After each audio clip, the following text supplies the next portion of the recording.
আমি সম্ভবত বছরখানেক হতে পারে। আমি সর্বশেষ এসেছি না, একটা খেলা দেখতে এসেছিলাম, তাও মাস ছয়েক তো হবে, 6 মাস পরে আসলাম আজকে। তো আশা রাখি আগামীতে আরও ঘন ঘন আসা হবে। তো আজকে আমার আসার উদ্দেশ্য হচ্ছে মেইনলি আমাদের টিম ব্রাদার্স ইউনিয়ন স্পোর্টিং ক্লাবের যে ক্রিকেট টিম রয়েছে তারা এখানে অনুশীলন করে, আমাদের ক্যাম্পও এখানে রয়েছে। তো আমরা প্লেয়ারদের সাথে কথা বলতে এসেছি, তাদেরকে একটু মোটিভেট করার জন্য এসেছি এবং প্রিমিয়ার ডিভিশনে আগামীতে আমাদের অবস্থানকে আরও উন্নত করার জন্য এবং সামনের সিজনগুলোতে আমরা চ্যাম্পিয়নশিপ টিম দিব ইনশাল্লাহ, এই বিষয়গুলা প্লেয়ারদের সাথে বুস্ট আপ করার জন্য আসলে মাঠে এসেছি। একদমই না, কোনো সম্ভাবনা নাই। আমার বোর্ডের সাথে কোনো ধরনের দায়িত্বশীল পদে যাওয়ার কোনো সুযোগ এবং সম্ভাবনা আমার নাই। আপনারা জানেন আমি এখন জাতীয় সংসদ নিয়ে ব্যস্ত আছি, আমি একটা মন্ত্রণালয় নিয়ে ব্যস্ত আছি।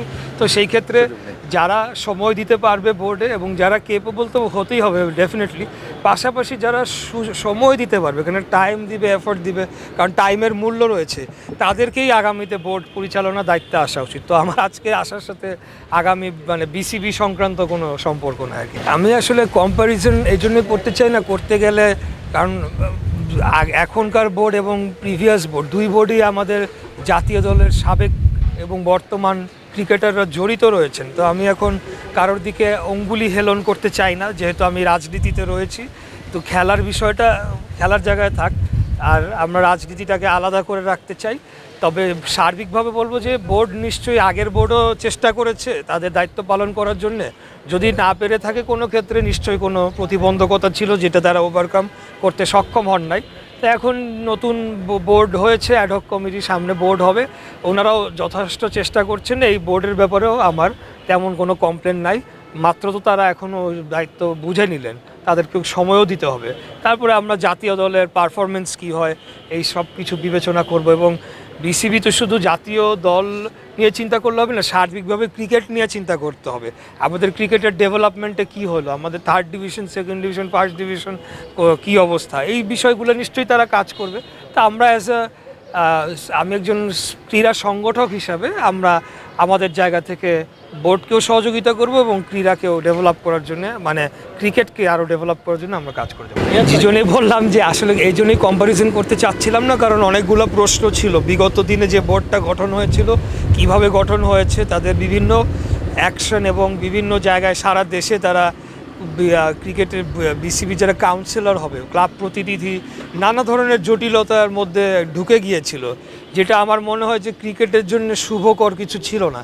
তো যাই হোক, সেই পিরিয়ডটা আমরা অতিক্রম করে এখন একটা ফ্রেশ স্টার্ট করতে চাচ্ছি। এই বোর্ড যাতে বিতর্কিত না হয় কোনোভাবে, সেটাই আমাদের আহ্বান থাকবে। এবং আমার বিশ্বাস এখন পর্যন্ত তারা খুব সফলভাবেই যার যার দায়িত্ব পালন করতে পেরেছে। আগামীতে তাদের সফল হওয়ার জন্য আমরা সার্বিকভাবে সর্বোচ্চ আমাদের সমর্থন এবং এফোর্ট দিয়ে যাব।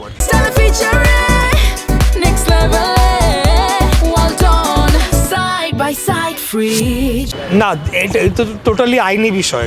দেশ থেকে নিষেধাজ্ঞাটাও উইথড্র হবে এটা আইনি ভিত্তির উপরে, এবং ওনাদের আইনজীবীরা এই ব্যাপারে পদক্ষেপ নিলে নিশ্চয়ই কোনো প্রতিকার কোর্ট থেকে বা সংশ্লিষ্ট যে সংস্থার থেকে তারা পাবেন। এই বিষয়ে সরকারের কোনো হস্তক্ষেপ অতীতেও ছিল না, এখন তো আরও থাকবে না। আপনারা জানেন আমাদের মাননীয় প্রধানমন্ত্রী তিনি যে ধরনের এক্সাম্পলগুলো সেট করে যাচ্ছেন, সেখানে সব কিছুতে আমাদেরকে ক্লিন রাখার নির্দেশনা দেওয়া হয়েছে এবং ক্রীড়াকেও যাতে আমরা সকল রাজনীতির ঊর্ধ্বে রাখি সেই নির্দেশনাটাও আমাদেরকে প্রতি দেওয়া হয়েছে এবং আমরা সেটা পালন করি। তার অবশ্যই সেটা যদি চাওয়া হয়ে থাকে, তিনি লিখিত অভিযোগ দেখ, কে চেয়েছে, কখন চেয়েছে, কিভাবে চেয়েছে। খালি অভিযোগ দিলে হবে না, সাথে কিছু তথ্য প্রমাণও থাকতে হবে, আইদার মেসেজে বা কোনো একটা phone conversation, whatever it may be. কিগুলা সহ লিখিত অভিযোগ দিলে অবশ্যই আমরা তখন এই সংশ্লিষ্ট কর্তৃপক্ষের প্রতি আমাদের প্রত্যাশা থাকবে তারা যাতে সঠিক পদক্ষেপ নেয়, কারণ এটা কোনোভাবেই গ্রহণযোগ্য না, এটার সাথে আমাদের কারোর কোনো সংশ্লিষ্টতা অবশ্যই নেই। এক্স্যাক্ট প্রসেসটা যদি আপনি জানতে চান, আমার মনে হয় এটা ক্রীড়ামন্ত্রী, প্রতিমন্ত্রী আমিনুল হক, উনি is the best person to answer that question.